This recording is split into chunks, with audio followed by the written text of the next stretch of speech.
Hey everybody, welcome back to the channel. This is Presley, and in this video today, I'm going to be giving you my full review for Aquaman, the New 52 series. Now, this is not one volume. This is not a specific volume in general. This is the entire series, so let's get into it. Now, right off the bat, I would like to say the New 52 has been constantly surprising to me. A lot of people did talk trash about it, and I just simply didn't see it because the books that I read were amazing, and Aquaman was definitely no exception. Aquaman was consistently surprising, and I think it really shines in the first four volumes. The first four volumes were written by Jeff Johns, with almost all the artwork being done by Ivan Reis, and I thought it was amazing, especially volume 4 and volume 1 and even volume 2.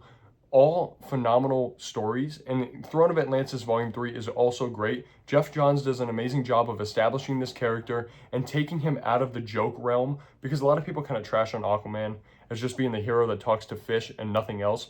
And he addresses that in this book, but then brings him so much more into like the cool limelight with Batman and Flash and all these other heroes, and he doesn't make him a joke.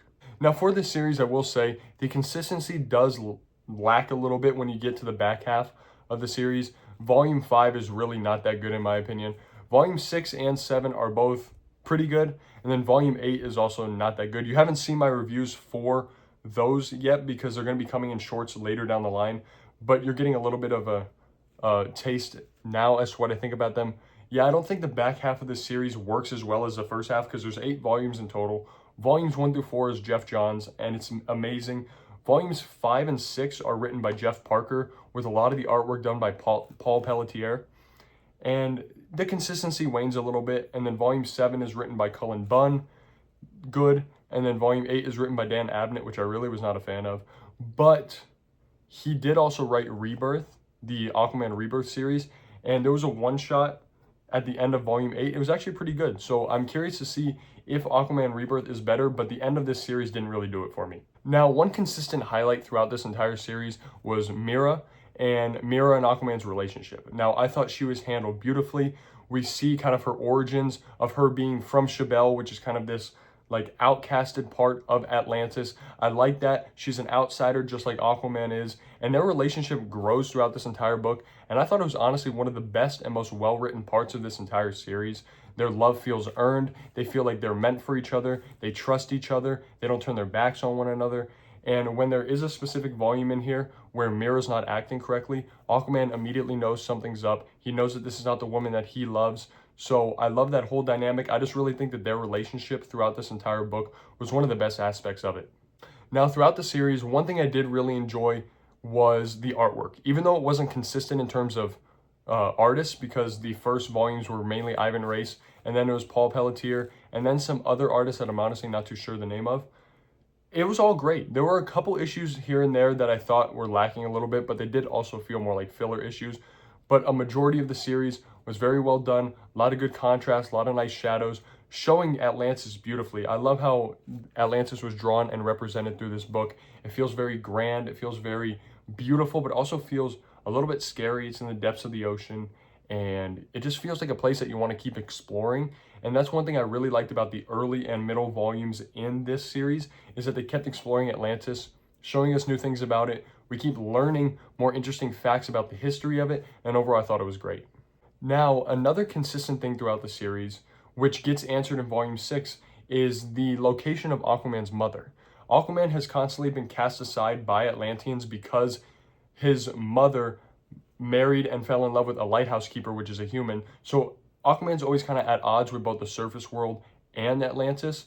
But one consistent thing was Aquaman's mother throughout here, and I think that what they did with her ended up being pretty interesting. I didn't expect it, but Volume 6 almost dealt entirely with the location of his mother, answering for where she's been, why she didn't grow up, or why she didn't raise Aquaman as he was growing up, and why she left her husband to do all that work. I thought it was great. I thought it paid off nicely in the end. And I did kind of wish we saw her a bit after Volume 6, because when Volume 6 ends, we actually don't get any more looks at her at all. So I hope she does end up coming back in the Rebirth series, but I'm not entirely sure.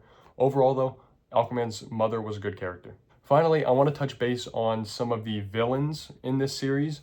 I really did enjoy a lot of the villains in here. I really liked the Scavenger. Black Manta was great as well. And the Ice King, the old king of Atlantis, for Volume 4 was the best villain in my opinion. Super cool, super unique, and amazing looking design. And he felt scary, but his powers and his kind of whole aura felt earned, felt creepy. I loved it. I think towards the back half of the series, the villains aren't as strong. Volume 8 specifically, the villain's name is Dead Water. I really did not enjoy that villain. I thought it was a stupid name, and kind of the whole setup for the character and the payoff was kind of whatever. The design was okay. He was like a big like ocean serpent, but otherwise it was all right. But throughout the series, there were some pretty standout villains. Now, overall, I really did enjoy Aquaman as a whole, even though, like I said, the consistency is a little bit lackluster because some of the volumes, especially in the beginning, are really, really, really good. And then it's kind of up and down throughout the rest of it. But I give it a solid 7.5 to 8 out of 10. Still a very good book. I would still recommend it if you wanted to read Aquaman. But out of the three so far, Justice League, Flash, and Aquaman, I would say it's slightly the weakest just because the back half, again, has some stinkers here and there. Overall, that has been my review for Aquaman. Let me know if you have read it. If you have read Aquaman, let me know your thoughts in the comments down below. If you haven't read it and you're thinking about picking up some New 52 books, Aquaman is a great one, and I know he's considered a joke character, but please, if you can look past that, you'll enjoy a lot of these volumes in here. And with that being said, thank you so much for watching. Please make sure to like, comment, and subscribe, and I'll see you guys later.